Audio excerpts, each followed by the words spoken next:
Ya, pemirsa sekalian, kita tahu bahwa sebagai manusia hidup kita tidak bisa memilih di mana kita akan dilahirkan, suku bangsa kita, warna kulit kita, dan keluarga mana Tuhan akan tempatkan dalam kehidupan kita.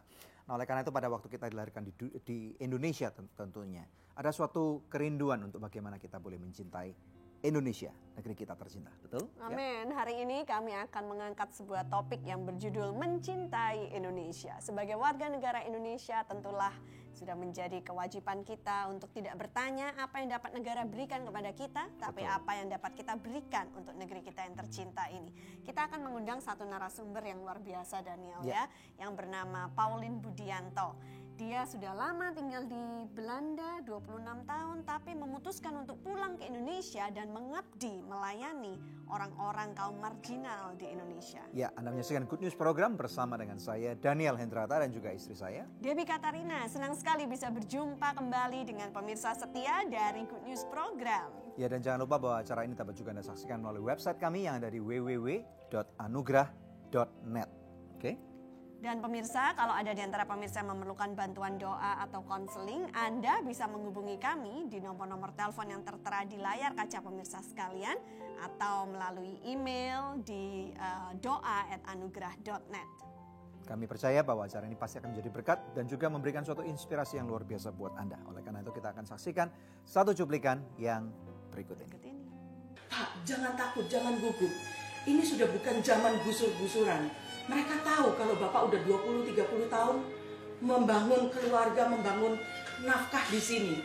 Ya kan mereka kecewa, makanya saya bilang saya mau datang untuk menyampaikan bahwa ini Pemda baru, niatnya baru, dan hatinya nggak bakal ketinggalan. Living comfort zone to comfort other merupakan moto dari keluarga Pauline Budianto. Setelah tinggal di Belanda selama 26 tahun, Pauline dan keluarga kembali ke tanah air. Berkiprah membangun pemukiman layak tinggal di berbagai daerah termasuk Belanda dan daerah-daerah konflik, dan serta-merta membuat Pauline melupakan Indonesia. Kembali ke Indonesia untuk proyek ikan mas, yakni integrasi kampung Anugrah Nelayan Muara Angke Sejahtera, Pauline berjuang dengan menjadi negosiator antara pemerintah serta masyarakat. Dengan mengajarkan strategi melayani dengan hati, kehadiran Pauline di tanah air membawa angin segar dan harapan baru, baik bagi pemerintah maupun masyarakat.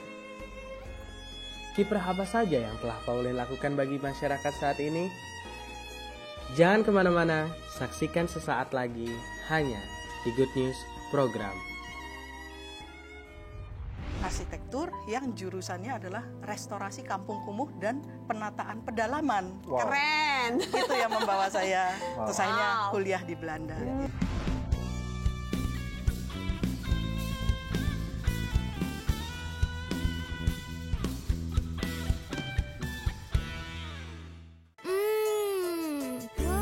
Pasti So Good Spicy Wing. So Good Spicy Wing, enak bingit. Mau dong. Feel good, so good.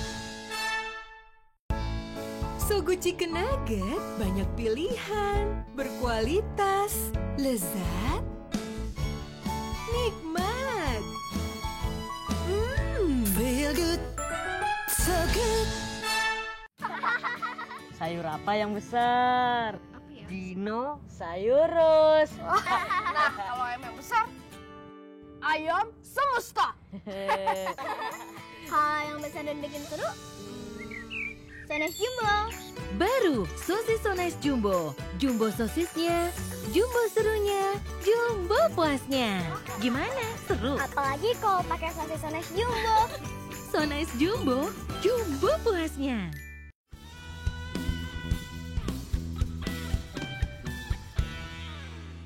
Anda menyaksikan Good News Program dalam satu episode yang luar biasa, yaitu Mencintai Indonesia. Saya lahir, saya tinggal, dan saya besar di Indonesia. Dan oleh karena itu saya percaya bahwa inilah kewajiban setiap daripada warga negara Indonesia untuk mencintai negeri ini dan juga membangunnya. Nah, hari ini bersama dengan kita telah hadir seorang narasumber yang sangat luar biasa, yang pasti akan memberikan inspirasi yang sangat besar buat siapapun yang menyaksikan. Silakan, Deb. Ya, Insinyur Pauline Budianto, Master of Science, dan sebentar lagi mendapatkan PhD. Wow. Shalom. Shalom, selamat berjumpa. Iya, terima kasih kehadirannya juga di Good News Program. Iya, terima kasih Ya. kesempatannya. Puji Tuhan. Nah, mau berkenalan dulu nih sama Pauline gitu ya. Ibu Pauline latar belakangnya seperti apa? Ibu Pauline ini siapa? Silakan. Oke, saya arek Surabaya. Oh, ya. Puji Tuhan. Oh, dari Surabaya juga ya. Arek Surabaya. Seringkali saya mengatakan kesingi Cino, jeroane Jawa. Ya, jadi saya juga nggak pernah tahu bahwa saya itu Tionghoa sampai musim umur 8 atau 9. Karena mulai itu diskriminasi. Padahal saya di kampung tinggalnya ya selalu berbaur ya dengan berbagai macam suku. Baru setelah keluar kampung ya, mainannya jangkauannya lebih luas. Baru mulai ada perkataan Cino. Saya nggak kenal kata itu. Saya pikir itu kata makian. Pernah ketahuan sama mama. Saya itu lari ngejar cowok beberapa, saya ketepelin pakai tanah liat. Saya kejar keliling kampung, naik pohon saya kejar. Nah, terus mama kelihatan, kamu ngapain ngetepelin anak-anak yang lebih besar dari kamu, nyebutin Cino. Habis mereka yang mulai, saya di Cino-Cinoin gitu. Kamu tahu maksudnya mereka apa? Gak tahu, pokoknya pikir jelek lah atau bodoh, Cino. Saya pikir kata itu karena memang dari orang tua saya itu nggak pernah dikatakan kamu etnis ini hanya boleh bergaul sama, nggak ada, semuanya berbaur dan aku Indonesia. Jadi waktu mama bilang maksudnya mereka Cino itu mereka mau bullying kamu itu dianggap nggak sama. Itu saya lari nangis masuk ke kamar, saya ngaca, saya bilang kok Cino?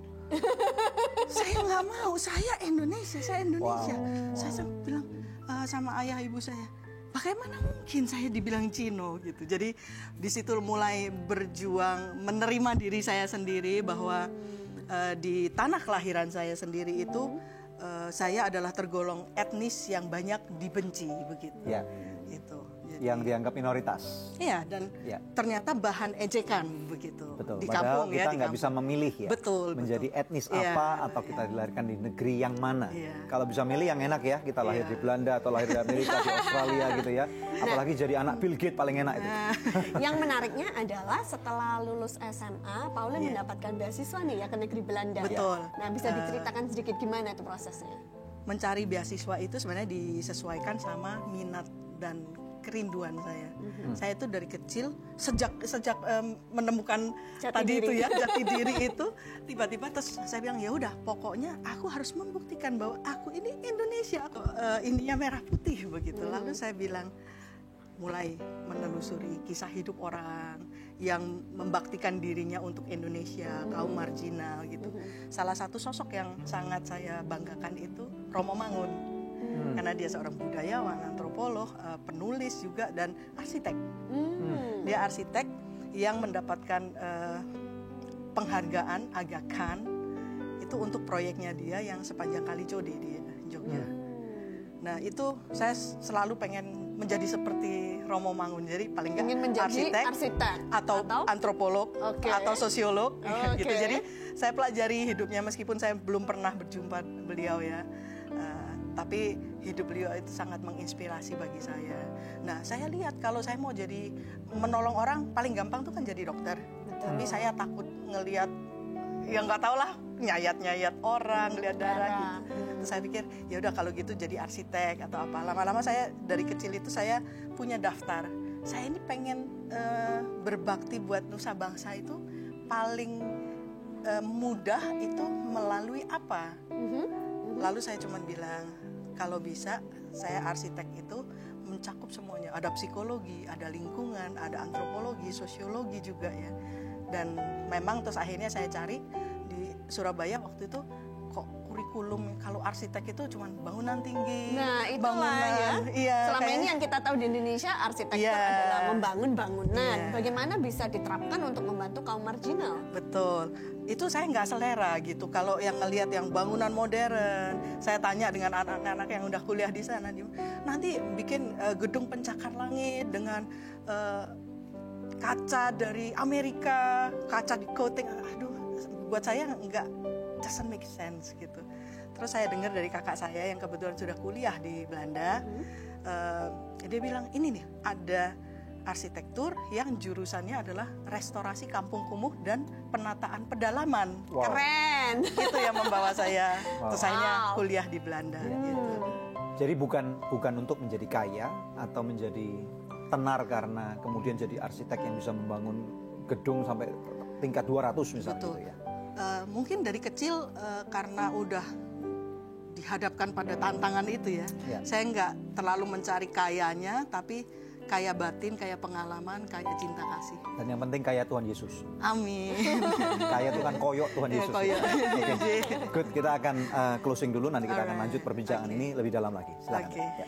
Pemirsa, tetap stay tune dalam perbincangan kita di Good News program hari ini yang pasti akan memberkati kita dengan cara-cara untuk mencintai Indonesia.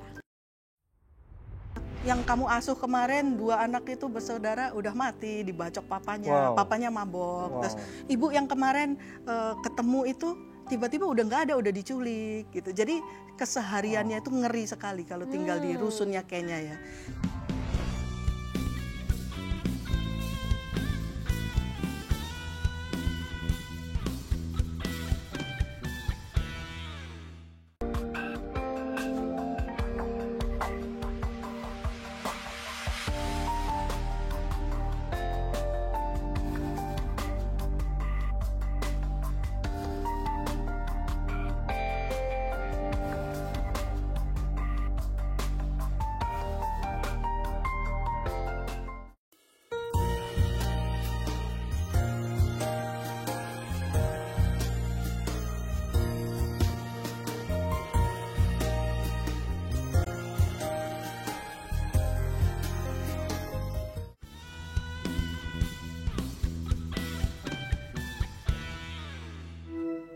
Mencintai Indonesia, hanya di Good News program bersama dengan Pauline Budianto. Oke.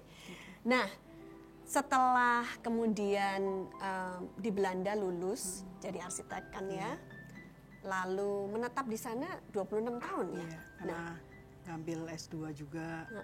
Terus sekarang lagi proses S3 nih ya. Sudah selesai kuliahnya, semua kewajiban sudah selesai, semua kewajiban publikasi jurnal internasional juga semua sudah selesai. Cuman yang tertangguhkan itu sekian persen dari tesisnya karena terus ngomong anak. Nah, Pauline setelah lulus itu mempunyai pengalaman-pengalaman kerja apa selama di Belanda? Ngurusin rusun yang banyak kriminalnya. Karena kalau rumah susun di Belanda itu ya dibuat seperti kayak pembuangan orang. Orang-orang bermasalah dari negara perang ya. Jadi yang Refugees? refugees gitu ditaruh di rumah susun. Berarti rumah susun yang ada di Belanda nggak sama dengan apartemen gitu, lain ya? Beda-beda dikit. Cuman yang Rumah apartemen susun mungkin ada sosial fasilitas. pun dimasukin. Oh, oke. Iya. Oke, jadi yang kayak di film-film tempat kumuh, tempat orang ngedrugs apa Iya. gitu semua. Ada yang separah itu. Misalnya di satu kompleks di Amsterdam ya, itu sampai menjadi pusat kriminalitas satu kota Wow, di Amsterdam oke. itu. Nah, Lalu yang Pauline lakukan apa di sana itu?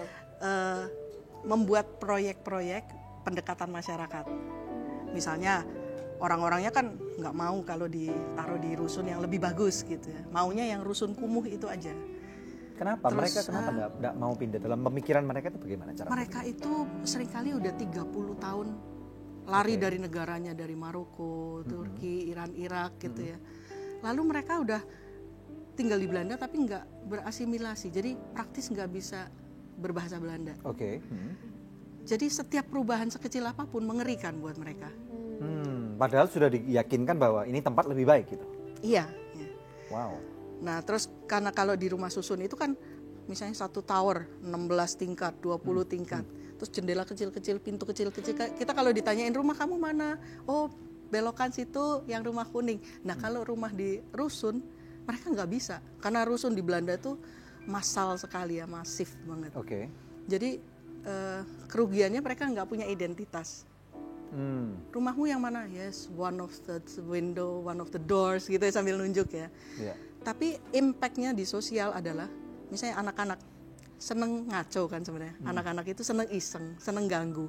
Ada orang di bawah, dia dari lantai 15 misalnya ngelempar kotoran, ngelempar kaleng. Terus kita mau nyari ini dari yang mana, gitu kan susah. Karena semuanya Jadi sama kelihatannya. kriminalitas itu begitu mudah ditutupin oleh anonimnya sebuah rusun. Nah di situ kami membuat, saya dan teman-teman PhD student waktu itu membuat project gimana anak-anak itu daripada iseng nyalurkanlah sesuatu yang positif. Misalnya kita membuat taman air ya, tamannya bukan cuma buat ketek-ketek aja, tapi ngelihat sistem bendungan itu bagaimana, diputar, anak-anak wah kalau diputar airnya berhenti mengalir, malah sana yang keluar gitu. Jadi mereka belajar itu daripada cuma iseng lari-lari. Terus taman di mana orang di kota Delft itu paling takut ya ke sana karena kriminalitasnya itu tinggi. Ini sekarang jadi venue tempat konser jazz, festival kuliner itu. Jadi benar-benar berubah wajahnya dengan cara pendekatannya. Terus kan ada yang bilang, ya udah orang miskin dikasih yang jelek-jelek aja, toh nanti bakal rusak. Yaitu mereka yang, yaitu self-fulfilling prophetic ya, prophecy. Nah itu terus makin dikasihin barang yang murah, yang murah, makin dirusak karena mereka tidak merasa dihargai. Iya. Akhirnya arsitek-arsitek lingkungan kami bilang gini, oke, kita buatin rusunnya yang bagus. Terus tamannya dibuat kayak taman Teletubbies gitu ya, bagus. Ada permainan-permainan yang bukan sekadar ayunan atau apa, tapi ayunannya itu lebih kayak outbound. Wow. Nah, jadi orang-orang itu seneng bawa anaknya dan mereka nggak mau membuang sampah sembarangan. Jadi timbul kesadaran untuk mencintai lingkungannya. Mereka bilang, aduh barang sebagus ini, mainannya aja catnya bukan asal-asalan ya, benar-benar yang bagus. Mereka merasa dihargai dan dengan sendirinya mereka bisa menghargai. Mereka juga merasa diwongke, ya. Jadi merasa bahwa aku ini berharga ternyata ya, gitu. Jadi sekarang itu kalau mau booking taman itu ya, itu dari 6 bulan sebelumnya. Wow. Ya, untuk bisa main di taman itu. Bukan, kalau mau acara. Kalau main bisa anytime, ya, mau konser, festival kuliner gitu harus. Nah, saya dengar juga Pauline sampai pernah dengan your expertise sampai pernah pergi ke negara-negara yang berkonflik seperti Sudan, Somalia, itu apa yang dilakukan di sana? Sama, jadi anak-anak yang bermasalah ini kalau mau dikasihin bangunan sehebat apapun atau semiskin apapun, itu nggak bermasalah sebenarnya. Masalahnya di luka hatinya mereka. Jadi kita ke sana mendirikan sekolah teknik Don Bosco ya. Lalu di sana itu mereka diajarin, udahlah kalau kamu terlalu pusing dengan mata pelajaran sekolah yang akademik, yuk jadi tukang kayu aja. Yuk jadi tukang batu, caranya gini, do your best. Memberikan workshop pada mereka. Betul. Tapi juga di tengah workshop itu mereka curhat trauma perangnya, waktu itu perang Sudan ya. Terus deket-deket itu juga waktu ada perang di Rwanda ya, Hutu dan Tutsi itu benar-benar membuat luka batin. Jadi Pauline juga bergerak untuk melakukan psikologi, pendekatan psikologis terhadap mereka. Saya tinggal di kampung kumuh yang salah satu yang paling parah di Kenya itu 4 bulan, ada 4 bulan. Itu kalau di sana nginep di sana itu tahu-tahu pagi bangun misalnya dikasih tahu, wah yang kamu asuh kemarin 2 anak itu bersaudara udah mati dibacok papanya, papanya mabok. Terus ibu yang kemarin ketemu itu tiba-tiba udah nggak ada, udah diculik gitu. Jadi kesehariannya itu ngeri sekali kalau tinggal di rusunnya Kenya ya. Jadi apa yang saya bawa sekarang ini bahwa bersyukurlah Indonesia ya, bahwa Jakarta itu belum separah itu. Dan kita doakan tidak akan terjadi seperti itu. Betul. Kita akan take a break dulu ya. Oke, pemirsa sekalian, kita tahu bahwa memang benar di dalam satu konflik sosial ataupun ada perbedaan gap antara orang kaya dan orang miskin. Seringkali kita tahu sebenarnya tidak ada yang menang gitu ya. Karena kalaupun orang kaya merasa dirinya menang dan kemudian orang miskin merasa dirinya kalah, akan terjadi pembalasan-pembalasan yang mungkin tidak diinginkan. Oleh karena itu kita akan belajar lebih dalam lagi nanti ya. Kita akan take a break dan kemudian kita akan kembali hanya di Good News Program.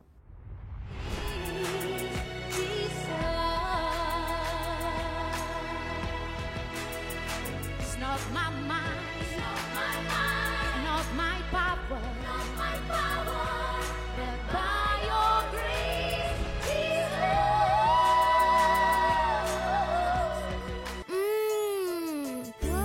pasti So Good Spicy Wing. So Good Spicy Wing, enak bingit. Mau dong. Feel good, so good.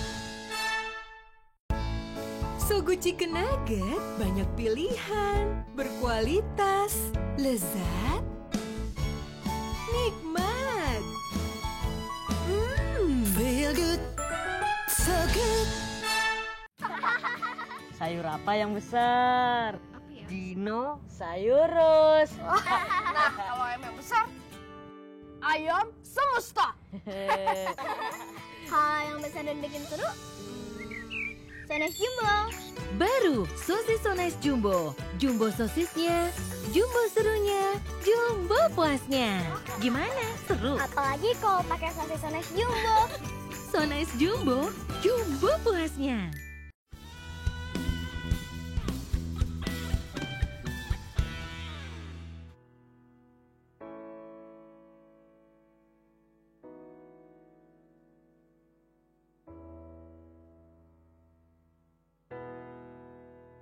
My Savior,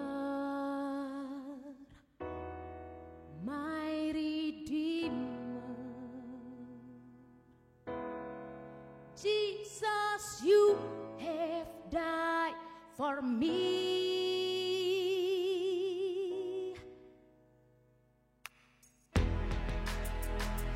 Your your sacrifice. Jesus, you have died for me. By your grace, by your grace, by your grace, by your grace, I've been saved. By your grace, Jesus.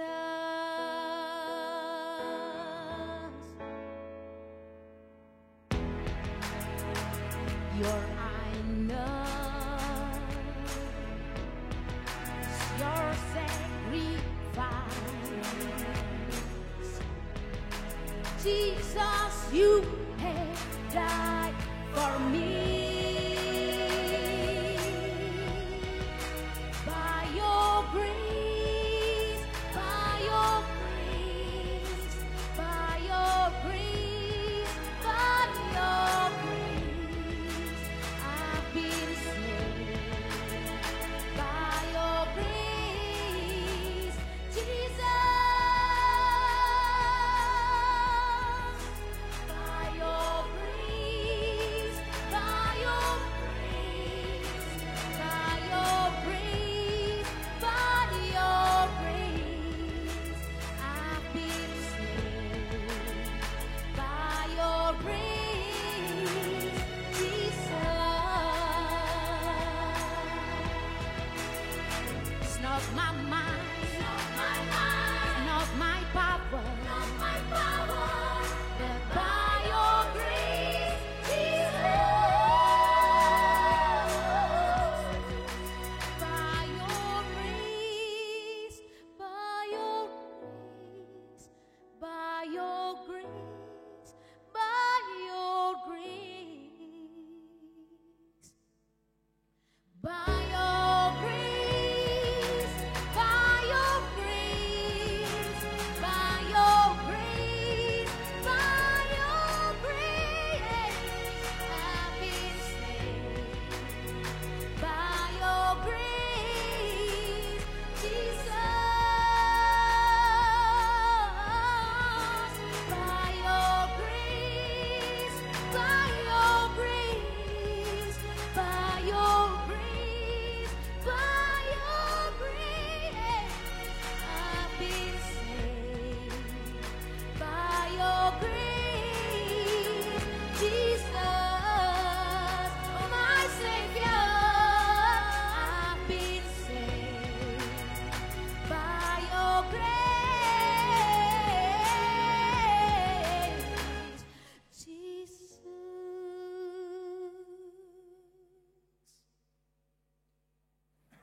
Wow, ada Dina Ya, selamat datang di Good News Program. Ya. Selamat datang. Silakan duduk. Silakan duduk. Wow, suaranya unik, Iya, menarik. keren sekali nyanyinya. Terima kasih. Iya, Dina aslinya dari mana? Saya asli dari Flores, NTT, Nusa Tenggara Timur. Wah, komplit nih ya. Oke. Dan memang dari kecil udah suka nyanyi? Saya sudah suka nyanyi sejak umur 5 tahun lalu. Oke, apa yang membuat Dina pada waktu umur 5 tahun menyadari bahwa ternyata kamu suka menyanyi gitu? Anugerah sebenarnya dari Tuhan, dan itu sebenarnya satu mimpi dalam kehidupan saya, dan itu secara otodidak Tuhan kasih, itu luar biasa. Awesome, silakan. Nah, lagu yang tadi dinyanyikan judulnya apa? Judulnya By Your Grace. Itu lagu karangan sendiri? Ada teman yang karangin, jadi dia menceritakan bahwa cocok kayaknya di karakter kamu, dan memang kamu karena kasih karunia aja dalam kehidupan kamu sehingga Tuhan bawa sampai hari ini. Iya, dan saya dengar Dina juga memenangkan satu ajang ini ya, X Factor ya. Waktu tahun berapa dan sampai posisi nomor berapa? Itu tahun 2013 sampai 13 besar. 13 besar. 13 Nah, besar. bisa cerita nggak setelah perubahan terjadinya ini, program ini, pencari bakat ini, kemudian dampak apa yang terjadi pada kehidupan Dina? Banyak yang berubah. Bisa cerita? Banyak yang berubah, kayak semacam Tuhan kayak kasih ini passion kamu, ini tentang mimpi kamu, dan teruslah belajar dalam hal kalau memang itu mimpi, karena kekuatan saya adalah mimpi saya. Saya pasti ada di TV. Karena satu bukti itu ya 2013 itu Tuhan sudah kasih. Iya, ya. Tapi hal-hal apa yang dilakukan oleh Dina dalam mengejar mimpi itu? Kan ada beberapa orang nih, dia berkata dia punya mimpi tapi tidur terus gitu. Karena kalau misalnya bangun dari tidur kan mimpinya hilang. Gitu. Nah, apa yang Dina lakukan waktu itu? Pertama itu saya punya iman. Iman. Keyakinan yang penuh sekali, dan yang pertama itu adalah percaya kepada Tuhan karena Dia adalah sumber untuk mencapai mimpi itu. Ya. Itu yang saya pegang sampai hari ini. Nah, kemudian kok sampai bisa kemudian sampai ke ajang itu dan kemudian sampai berubah, caranya bagaimana? Secara otodidak, karena saya memang orang yang mau belajar. Yang daftarin siapa kan? Yang daftarin itu teman-teman juga, udah 6 kali gagal sebenarnya. Oh, udah 6 kali gagal waktu audition. Terus? 6 kali gagal, tapi saya nggak mau mundur. Kayaknya saya harus coba lagi deh. Pas coba itu karena masa lalu saya yang teman-teman juga ngejek atau merendahkan saya, tapi saya nggak mau lihat itu. Saya bilang Tuhan kuatkan saya supaya saya mencapai mimpi ini. Jadi akhirnya saya coba ajang yang ke-6 kali itu ya, yang nggak mengharapkan malah masuk gitu. Dan amazing gitu. Itu tentunya amazing. Setelah berlatih terus. Berlatih terus, asah terus, jadi nggak gampang sih. Nah, hari ini kita lagi berbicara tentang mencintai Indonesia. Nah, bagaimana dengan Dina? Apa yang Dina ingin persembahkan untuk negeri ini dalam mencintai Indonesia? Untuk persembahan buat negeri yang tercinta ini tentunya anak-anak muda, karena memang saya suka sekali dengan anak muda, khususnya di daerah, karena memang daerah itu tidak terjangkau. Jadi hati saya itu bagaimana mereka menemukan diri mereka, bagaimana mereka cara untuk menemukan mimpi mereka, ya mereka harus punya percaya diri dan mereka harus keluar dari langkah yang nyaman gitu, ke zona yang nyaman. Jadi mereka harus keluar. Atau ya mungkin ke Jakarta, ya mereka mungkin akan menemukan jati diri mereka. Gitu. Jadi saya menerapkan ke anak-anak Indonesia bahwa teruslah bermimpi, bahwa tentu kita diciptakan punya tujuan sama Tuhan gitu. Betul. Jadi keluarga masih di Flores nih ya? Keluarga masih di Flores. Teman-teman masih banyak di Flores nih? Teman-teman masih. Hari ini pasti banyak teman-teman yang menyaksikan. Karena banyak sekali pemirsa Good News di Flores. Wow. Terima kasih Dina, selamat berkarya terus. Terima kasih ya sudah mampir di program. Kami sangat diberkati dengan performance dan penampilan dari Dina tadi. Terima kasih. Ya, pemirsa, ini saatnya kuis yang selalu dinantikan oleh pemirsa Good News sekalian. Ya, pertanyaannya adalah apakah judul lagu yang tadi dinyanyikan oleh Dina? Anda bisa mengirimkan jawabannya melalui SMS ke nomor HP yang tertera di layar kaca pemirsa atau melalui email ke quiz@anugerah.net dengan format seperti ini: nama, alamat lengkap, dan jawabannya. Bila Anda mengirimkannya lewat email, sertakan juga nomor HP Anda. Maka kepada 5 orang pemenang terpilih, kami akan mengirimkan masing-masing sebuah CD laminin persembahan dari Dina. Tetap bersama kami pemirsa, kami akan kembali lagi dalam Good News program. Saya bilang, nak, kamu boleh aja lahir di negara perantauan, tapi harta pusakamu itu tetap Indonesia. Kamu tetap mengabdi dan panggilanmu itu untuk memberkati orang-orang miskin, anak-anak miskin di Indonesia.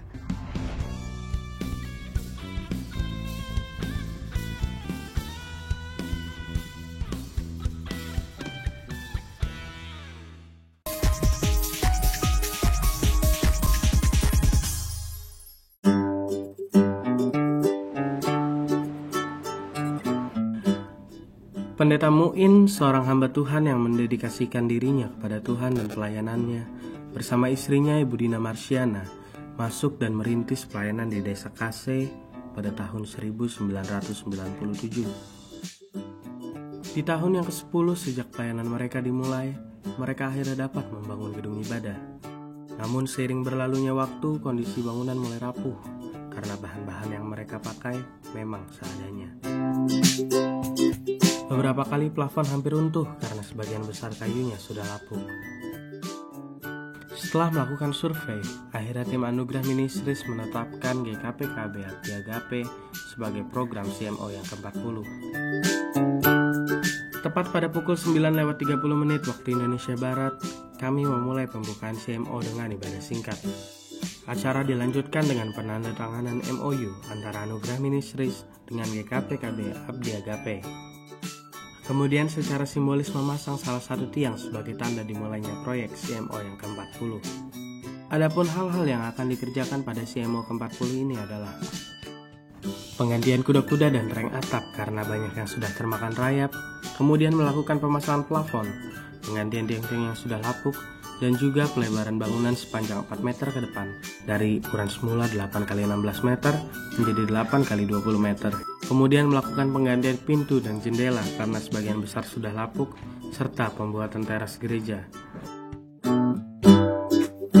Terima kasih atas dukungan yang diberikan kepada kami oleh para sponsor sehingga proyek CMO ke-40 ini dapat kami mulai. Doakan kami agar program ini dapat berjalan dengan lancar dari awal hingga akhir agar nama Tuhan dipermuliakan.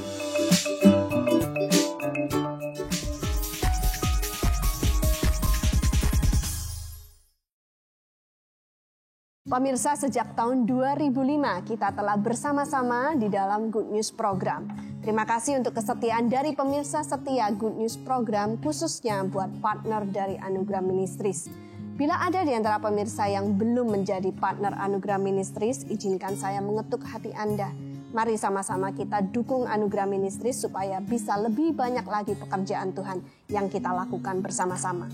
Anda bisa menghubungi kami di nomor telepon yang tertera di layar kaca pemirsa atau memberikan taburan di nomor rekening yang tertera. Pemirsa, kami percaya taburan Anda berada di ladang yang subur dan akan membuahkan banyak hasil bagi pekerjaan Tuhan. Tuhan Yesus memberkati.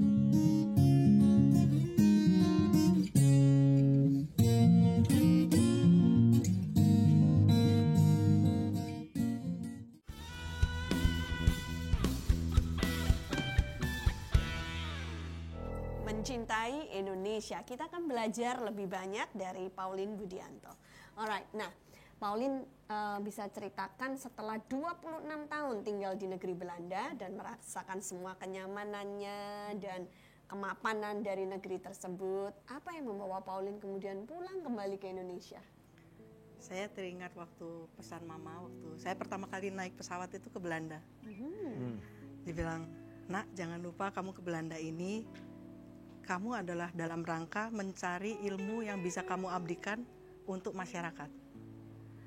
Jadi jangan pernah lupa tanah airmu, jangan pernah lupa nusa bangsamu." Gitu. Iya. Jangan pernah lupa jeroanmu. Jeroannya itu yang paling penting.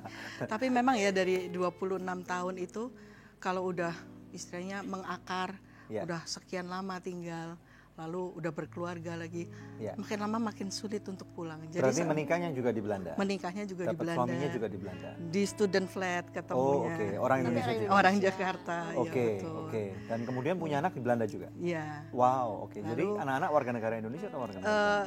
Anak-anak itu lahir di Belanda, terus waktu kami bawa ke sini itu praktis sebenarnya hanya pasif bisa bahasa Indonesia bisa berbahasa Indonesia. Sedikit, karena kan udah di sekolah Belanda. Jadinya mereka itu pas pulang itu mereka bingung, lucu-lucu gitu kesalahan kata-katanya ya. Jadi mereka harus belajar kembali. Tapi lucunya memang mereka jadi tertular mencintai Indonesia. Karena saya bilang sama anak saya yang sulung, "Mama menimang kamu sewaktu kamu bayi itu bukan karena Mama sengaja mau kamu lahir di tanah luar negeri ya, kan ada orang yang khusus melahirkan di luar negeri terus bangga. bagi saya malah sedih karena saya seringkali menyanyikan tanah airku tidak kulupakan. Nah, itu sambil menimang anak saya, sambil menyusuin anak saya. Saya bilang, "Nak, kamu boleh aja lahir di negara perantauan, tapi harta pusakamu itu tetap Indonesia. Kamu tetap mengabdi dan panggilanmu itu untuk memberkati orang-orang miskin, anak-anak miskin di Indonesia." Itu. Jadi apa yang sebenarnya membawa Anda bisa sampai kembali ke Nusantara ini? Dobraknya sebenarnya waktu teman-teman saya dipilih oleh Pak Jokowi mendesain rusun, rumah susun ya. Mereka pakai asas bahwa rusun itu bukan cuma kandang burung gitu ya, kotak-kotak gitu seperti yang dikenal di sini kan.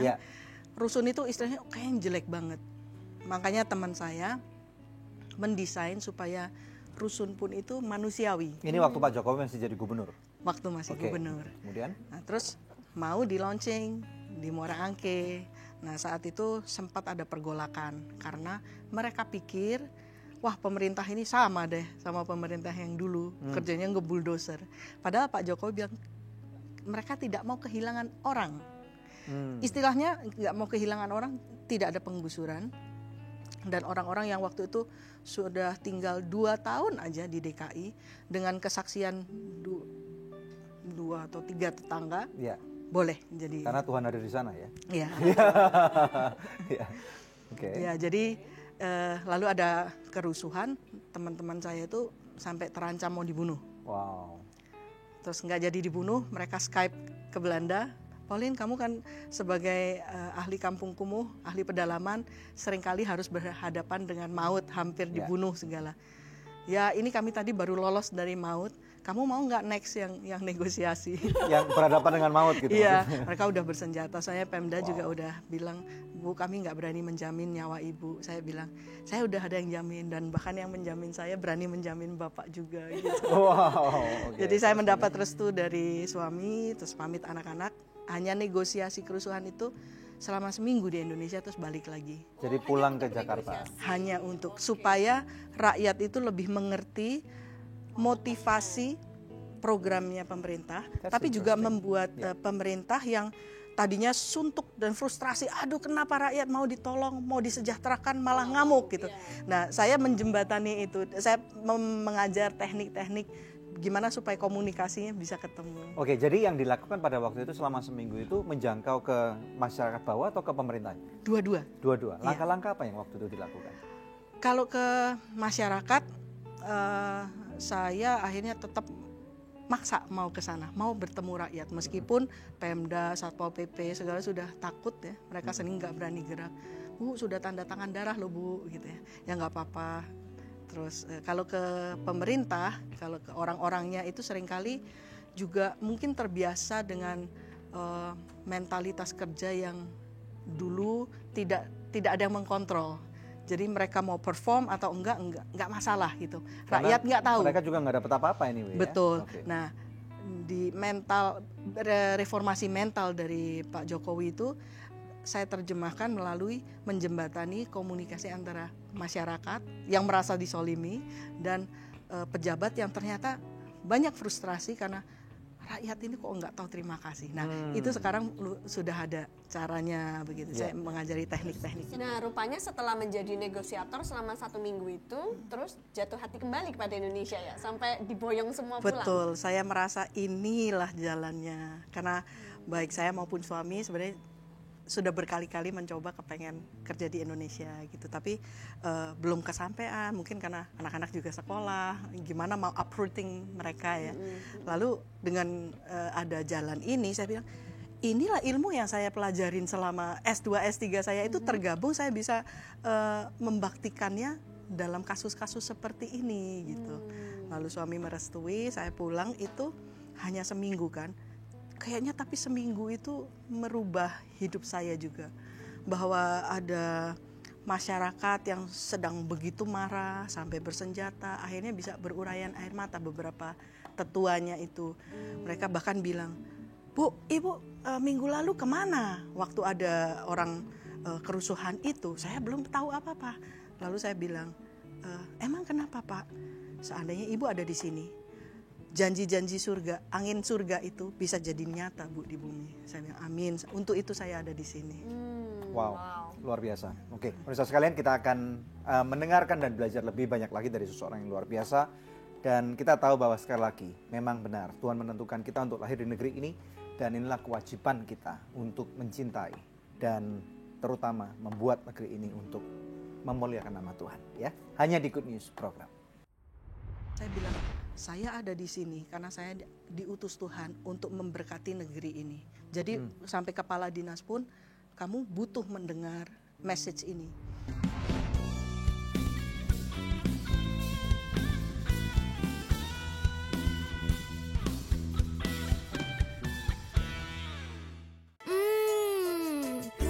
Pasti So Good Spicy Wing. So Good Spicy Wing, enak bingit. Mau dong. Feel good, so good. So Good Chicken Nugget, banyak pilihan, berkualitas, lezat, nikmat. Feel good, so good.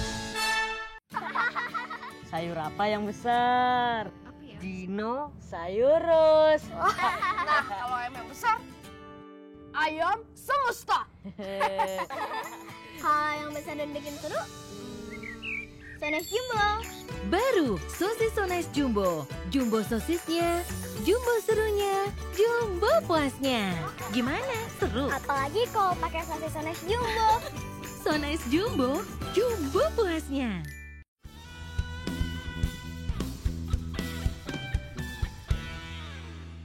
Ngomong-ngomong dengan Ibu Pauline ini, kita bisa terinspirasi gitu ya, dan juga istilahnya mesti berhati-hati karena nyetrum gitu. Ya. Nah, Bu Pauline, saya ingin bertanya gitu, misalnya nih Tuhan memberikan satu visi yang besar untuk merubah satu daerah, satu komunitas, satu perkampungan gitu ya, atau satu desa atau satu kota gitu. Bisa ajarkan ke kami nggak langkah-langkah teknisnya apa-apa saja yang dilakukan dan ini perlu waktu berapa lama gitu? Sebenarnya ya, kalau menjawab sebagai seorang yang beragama, mau agama apapun, sebenarnya penerapan ajaran agama itu adalah Pancasila. Oke. Jadi kalau kita bicara dari segi Kristen, kita membawa Injil, mempelajari Injil, hidup dari Injil. Sebenarnya Injil itu kan kabar baik. Betul. Nah, kabar baik itu sayangnya tidak pernah nyampe atau jarang sekali nyampe tepat sasaran pada orang-orang yang membutuhkan kabar baik. Betul. Katakan di setopan ketemu pengemis, gelandangan, oke lah, kita tidak mendidik kalau memberi uang di situ, malah dieksploitasi. Tapi kalau satu daerah, satu perkotaan, kampung kumuh misalnya ya, kan itu memberi solusinya harus jangka panjang. Betul. Jadi misalnya pemetaan, apa problemnya di situ? Satu, jadi temukan dulu problemanya. Problemnya apa? Misalnya banyak kriminalitas atau banyak penyelewengan undang-undang yang lain lah misalnya. Atau di situ tempat orang yang nggak bahagia banget gitu ya. Atau kebodohan misalnya. Kebodohan. Jadi dipetakan apa masalahnya. Lalu temukan solusinya. Jadi Injil itu pasti punya jalan untuk memberi solusi pada setiap problem di masyarakat. Karena kita itu dipanggilnya kan membawa orang dari kegelapan pada terang yang ajaib. Nah itu kalau untuk orang lapar, terang yang ajaib itu saat itu juga mungkin nasi bungkus. Nasi bungkus dulu baru mereka berbuka hati. Iya, baru terus mereka bisa curhat sampai nangis-nangis gitu ya. Kami ini digusur dari sini, udah 30 tahunan. Terus sekarang masa mau digusur lagi? Saya bilang bukan, justru digeser sekarang. Justru disediakan rusun yang bagus di seberang. Jadi nggak harus jauh seperti dulu. Itu kan yang stok lama ya, yang dulu dibangun. Jadi kalau kita mau merestorasi satu kampung kumuh, kita harus juga punya bahasa yang bisa dimengerti, yang menjembatani antara pejabat dan masyarakat. Lalu yang kunci yang paling penting yang saya temukan itu bahwa baik dari masyarakat dan dari birokrat, dari pejabat-pejabat itu punya satu kekecewaan dan luka batin tersendiri dalam melayani. Jadi dua-dua ada lukanya sendiri. Iya. misalnya kalau yang rakyat lebih mudah ya, kita duduk lesehan, nggak tahu ratusan jam lah pokoknya. Jadi harus selama turun 3 ke bawah, tahun harus duduk ke bawah itu. Okay. Harus, itu tidak bisa digantikan. Oke. Makanya saya bangga banget sama Pak Jokowi ya, hobinya tuh Belusukan. jadi tidak diagendakan, tapi benar-benar keluar dari hati. Tulus Nanya. dalam hati. Betul. Nah, waktu berurusan dengan pejabat, kalau dibilang pejabat itu korupsi, sebenarnya ini salah kaprah dan satu lingkaran setan. Kalau kita bilang korupsi harus dibasmi, tapi sebenarnya tidak ada jalan keluar buat mereka. Apa? Mereka merasa tidak dapat imbalan apa-apa secara rohani maupun jasmani ya. Secara jiwa juga tidak ada kepuasan. Tapi kalau saya gali dari omong-omong dengan pejabat-pejabat, itu mereka kadang kalau sudah nggak ada orang lain yang meeting gitu ya, dia tutup muka gini, Bu, apakah mungkin sih saya bisa melayani rakyat kembali dengan hati nurani? Karena saya sudah puluhan tahun membungkam hati nurani saya. Itu banyak yang sampai seperti itu. Mereka bungkam dengan apa? Dengan ya wes lah. Terserah, membiarkan sistemnya berjalan terus. Pasti mereka ya lulus sekolah dari PNS itu pasti dengan motivasi mulia, pasti mayoritas seperti itu. Karena dari masa muda sebenarnya anak kecil itu tidak dilahirkan dengan satu cita-cita aku mau jadi koruptor gitu kan ya. Betul. Jadi sebenarnya setiap ibu mereka itu meniupkan doa saat mereka jadi PNS, jadilah PNS yang mulia. Dan itu pun saat mereka akhirnya sudah tersesat ke jalan rupiah, euro dan dolar, saat itulah sebenarnya mereka digerogoti oleh rasa bersalah dan hati nuraninya sendiri. Saya seringkali cuma ngomong, kira-kira bapak ibumu atau kakek nenekmu gimana ya perasaannya kalau kamu ngakuin seperti ini. Bahkan ada yang tim teman saya ya, sampai ketemu orang-orang yang mengatakan, salah kalau dibilang kami ini korupsi miliaran gitu. Terus saya bilang, loh kok aneh, kok membela diri? Enggak, kami ini triliunan. Lebih banyak lagi. Permainannya itu seperti itu. Jadi kalau kita bisa menggali kembali panggilan tiap manusia, entah kaya, miskin, suku, agama apapun, jabatannya di pemerintahan atau seorang nelayan. Kalau kita bisa mendeteksi luka batin mereka, mendeteksi solusinya jadi lebih mudah. Kalau jadi orang-orang petakan masalah dulu, Iya. 2 kenali luka batin atau apa yang pernah terjadi pada kehidupan mereka untuk dibawa ini ya, jalan keluarnya ya. Dan yang terpenting adalah dalam keadaan seperti itu kita harus punya mental pendobrak. Mental pendobrak, misalnya kita dihalangin, nggak boleh masuk ke sini, ketemu kepala dinas gitu ya. Saya bilang, saya ada di sini karena saya diutus Tuhan untuk memberkati negeri ini. Jadi sampai kepala dinas pun kamu butuh mendengar message ini. Kedua yang penting mendobraknya misalnya kalau ke rakyat, kalau orang takut mati nggak bisa. Jadi harus orang-orang yang sudah nggak mikirin dirinya sendiri, selfless ya. Kalau dibilang misalnya berani mati gitu, tapi berani nggak hidup. Seringkali tantangan ya. Kita ngomong kita berani mati membela ini ABC ya, ideologi ini. Tapi berani nggak kita hidup membela, perjuangkan rakyat gitu. Resikonya bisa ditimpukin, bisa diancam senjata, bisa parang di sini, bisa celurit di sini gitu. Dan itu saya udah alamin. Pernah ngalamin? Iya. Saya negosiasi lagi gitu sama mereka. Kan kamu udah sering hampir dibunuh begitu. Oke. Jadi sudah banyak menghadapi golok dan parang gitu ya. Papua di beberapa tempat. Oke, kita akan take a break dulu ya. Masuk jawaban doa dulu, silakan. Pemirsa, sebelum kita take a break, ada doa yang sudah terjawab dari seseorang yang meminta bantuan doa beberapa saat yang lalu. Setelah kami doakan, dia mengirimkan SMS kembali dan berkata, Shalom Bapak dan Ibu, saya mengucap syukur dan berterima kasih atas dukungan doa. Karena setelah didoakan tim Good News, saya pergi ke rumah seseorang yang tadinya punya masalah dengan saya, tapi akhirnya saya diterima dan hubungan kami mengalami pemulihan. Pemirsa, masih adakah di antara pemirsa yang memerlukan bantuan doa dan konseling? Anda bisa menghubungi kami di nomor-nomor telepon yang tertera di layar kaca pemirsa atau melalui email di doa@anugerah.net. Pemirsa, tetap stay tune bersama dengan kami. Kami akan kembali lagi dalam Good News program. Kristus datang untuk mendamaikan dirinya dengan antara Allah Bapa dengan kita.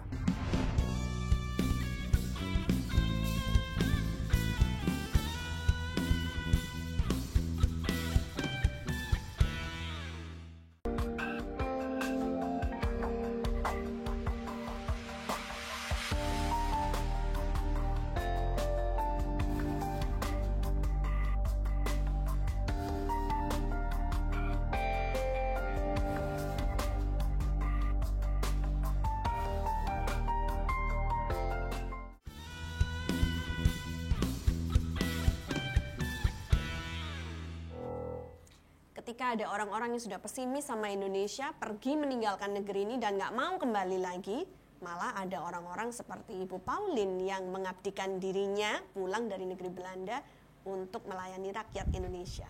Ibu Pauline, apakah memang Indonesia ini layak untuk dicintai seperti itu ya? Sangat, sangat. Padahal kan enakan dapat dolar daripada rupiah. Segala badai yang terjadi di Indonesia, saya sebenarnya sangat optimis bahwa pemulihan Indonesia itu segera terjadi. Karena membangun sampai turun ke akar rumput itu memang perlu waktu ya. Dan saya lihat banyak sekali respons masyarakat yang begitu positif ya. Bahwa ada perubahan, ada orang-orang tulus, ada orang yang bukan cuma cinta duit gitu ya. Dan bagi saya adalah Indonesia itu layak dicintai karena memang Tuhan begitu sayang ya sama Indonesia. Dan demi itu kami rela leaving comfort zone to comfort others. Wow.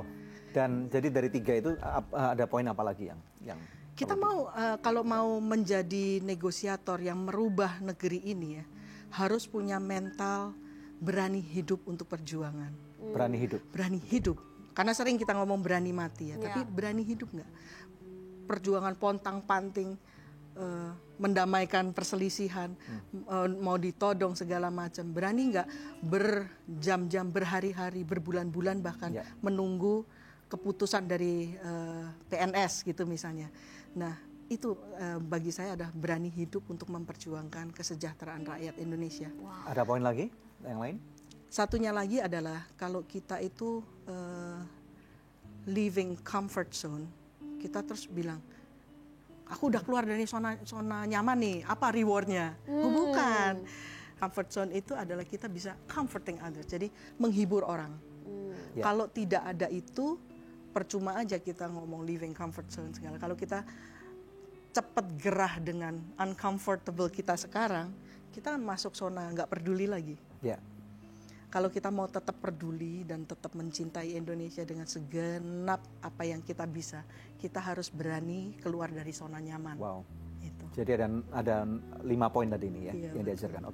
Kami sangat diberkati sekali dengan apa yang sudah Anda jabarkan dan kami sangat diberkati untuk mengenal Anda secara langsung dan tahu bahwa ternyata benar Tuhan masih tempatkan orang-orang yang mulia, orang-orang yang luar biasa ada di negeri ini. Dan saya yakin bukan hanya satu Pauline aja, tapi ada begitu banyak orang-orang yang wajahnya belum kita kenal, namanya belum kita dengar, dan suatu kali Tuhan akan memunculkan mereka di permukaan. Terima kasih. Terima kasih untuk berbakti buat Indonesia. Terima kasih juga for having me di sini. Pemirsa sekalian, luar biasa sekali ya. Memang kita nggak bisa menanyakan apa yang aku bisa dapat dari negeri ini, tetapi kita harus tanyakan apa yang aku bisa berikan buat negeri ini. Karena memang bukan kebetulan pada waktu kita dilahirkan di negeri ini, karena Tuhan punya rencana. Siapapun Anda, Tuhan punya tujuan yang jelas. Bukan untuk membesarkan diri Anda, tetapi tentunya untuk mempermuliakan nama Tuhan melalui kehidupan Anda. Ya pemirsa sekalian, mari kita lihat firman Tuhan yang akan saya ambil daripada kitab Kolose pasal yang pertama. Kita melihat bersama-sama daripada ayat 25 sampai dengan ayat 27. Kolose 1, 25 dengan 27 firman Tuhan berkata, aku telah menjadi pelayan jemaat itu sesuai dengan tugas yang dipercayakan Allah kepadaku untuk meneruskan firman-Nya dengan sepenuhnya kepada kamu. Yaitu rahasia yang tersembunyi dari abad ke abad dan dari turunan ke turunan, tetapi yang sekarang dinyatakan kepada orang-orang kudus-Nya. Ayat 27, kepada mereka Allah mau memberitahukan betapa kaya dan mulianya rahasia itu di antara bangsa-bangsa lain, yaitu Kristus ada di tengah-tengah kamu. Kristus yang adalah pengharapan akan kemuliaan. Jadi selama ini tadi yang selama 1 jam saya mendengarkan apa yang Ibu Pauline sampaikan, saya benar-benar terinspirasi pemirsa sekalian. Dan saya percaya sebenarnya bukankah ini message daripada apa yang banyak kita baca di dalam firman Tuhan. Bahwa Kristus datang untuk mendamaikan dirinya dengan antara Allah Bapa dengan kita. Dan kita tahu bahwa kemiskinan ini adalah satu mata rantai gitu ya, yang kita harus putuskan. Dan coba kita lihat. Firman Tuhan mengatakan gini, pandang sekelilingmu ya, lihat sekeliling saudara, dimanapun Anda tinggal. Mungkin Anda tinggal di Jakarta, Anda di kota-kota besar lainnya, Surabaya, Medan, Denpasar, Bandung, dan yang lain-lain gitu ya. Anda lihat sekeliling Anda, ada begitu banyak orang-orang yang miskin. Dan miskin ini bukan saya nggak berbicara hanya untuk masalah keuangan saja. Tetapi lebih penting daripada miskin keuangan adalah miskin moral gitu ya. Mereka matanya dibutakan oleh ilah-ilah atau kehendak-kehendak perut mereka, kata Alkitab. Nah, oleh karena itu apa yang menjadi tugas kita adalah menjadi jembatan bagaimana Tuhan Yesus yang sudah memulihkan kita supaya kita bisa dipakai oleh Tuhan dan kemuliaan Tuhan. Di dalam Alkitab bahasa Inggris ini katakannya lebih bagus banget. Which Christ in you, the hope of glory. Kristus bukan saja ada di antara kamu. Di dalam bahasa Indonesia dikatakan di antara kamu. Tetapi di dalam bahasa Inggris dikatakan Christ in you. Kristus yang tinggal di dalam diri saudara. Di manakah Kristus ada? Di dalam hati saya, di dalam hati Anda. Jadi tubuh kita adalah bejana kemuliaan, baitnya Tuhan ya. Dan di dalam baitnya ini Kristus itu ada. Dan pada waktu Kristus ada, dia itu bersinar terang melalui kehidupan Anda. Saya tidak tahu pekerjaan Anda apa, gitu ya. Mungkin Anda bertanya, Pak Daniel, pekerjaan saya bukan seperti Ibu Pauline. Mungkin saya adalah seorang pengemudi. Saya mungkin adalah tukang bersih-bersih. Mungkin saya adalah tukang masak. Mungkin saya adalah tukang listrik, mungkin saya tukang cat, mungkin saya manajer sebuah perusahaan, mungkin saya pekerja seorang supervisor daripada sebuah perusahaan, mungkin saya adalah seorang misionaris. Pemirsa sekalian dengar baik-baik, apapun pekerjaanmu, Kristus tinggal dalam diri saudara. Jadi bukan masalah siapa saudara, tetapi mengenai siapa yang tinggal di dalam diri saudara. Jadi apabila engkau percaya bahwa engkau punya panggilan, identitasmu adalah anaknya Tuhan. Dan Kristus itu dalam diri saudara. Maka lakukan yang terbaik. Apa yang harus saudara kerjakan. Gitu ya. Berikan lebih daripada apa yang saudara harus menjadi kewajiban saudara. Ada level tanggung jawab. Tetapi ada level yang lebih tinggi namanya passion. Di mana saudara ada gairah kehidupan. Yakinkan bahwa yang kau lakukan di dalam pekerjaan saudara. Ini bagian daripada gairah Tuhan. Yang hidup melalui kehidupan saudara. Maka saya percaya saudara akan memberikan yang lebih baik. Karena firman Tuhan berkata, lakukan segala sesuatu termasuk lakukan pekerjaanmu. Seakan-akan engkau melakukan pelayanan bahkan memberikan pekerjaan ini bagi kemuliaan Tuhan. Untuk Tuhan. Kalau saudara mempunyai satu etos kerja seperti itu, saya percaya bahwa Indonesia akan dipulihkan. Indonesia bukan saja akan jaya, tetapi akan dipulihkan. Dan kita tahu bahwa pada waktu negeri ini dipulihkan, negeri ini punya tujuan yang besar. Negeri ini akan menjadi kemuliaan bagi Tuhan. Akan ada banyak anak-anak Tuhan akan diutus menjadi diaspora, pergi sampai ke ujung bumi, ke bangsa-bangsa. Dan bangsa-bangsa lain akan belajar. Ada satu kemuliaan Tuhan yang sudah ditanamkan di negeri Indonesia. Dan negeri Indonesia akan menjadi kemuliaan bagi namanya. Dan Anda pun akan menjadi kemuliaan bagi nama Tuhan Yesus Kristus. Anda tertantang? Kalau Anda mau untuk merubah daerahmu, merubah dirimu, merubah orang-orang yang Tuhan percayakan. Mari kita berdoa bersama-sama. Bapa, dalam nama Tuhan Yesus Kristus, kami berdoa khususnya untuk mereka saat ini yang tertantang. Kami berdoa untuk mereka. Engkau lawat Bapa. Engkau biarlah Tuhan, kemuliaan-Mu yang hidup dalam diri kami terpancarkan keluar. Kristus yang tinggal dalam diri kami adalah sumber daripada pengharapan. Mari saudara, terima kasih karunia Tuhan. Biar ada inspirasi daripada Roh Kudus yang terus akan menginspirasi saudara. Terima kebaikan Tuhan, kemuliaan Tuhan, dan kasih karunia Tuhan yang tidak akan pernah habis di dalam kehidupan saudara. Saya melepaskan kemuliaan Tuhan, kesembuhan, pemulihan keluarga, kesehatan di dalam nama Tuhan Yesus Kristus. Terima saudara, terima. Haleluya. Amin. Puji Tuhan. Puji Tuhan pemirsa ya, satu tayangan yang luar biasa telah kita lalui bersama. Kami harap kita semua belajar untuk mencintai Indonesia lebih lagi. Tiba saatnya untuk kami pamit undur dari hadapan pemirsa, hanya untuk berjumpa kembali dengan pemirsa di pekan yang akan datang di hari, jam, dan stasiun televisi yang sama. Saya Devi Katarina bersama dengan suami saya Daniel Hendrata, dan jangan lupa untuk selalu cek di website kami, dan juga kami ada Facebook Live, dan juga Anda tentunya bisa subscribe di YouTube channel kami. Terima kasih. Tuhan Yesus memberkati.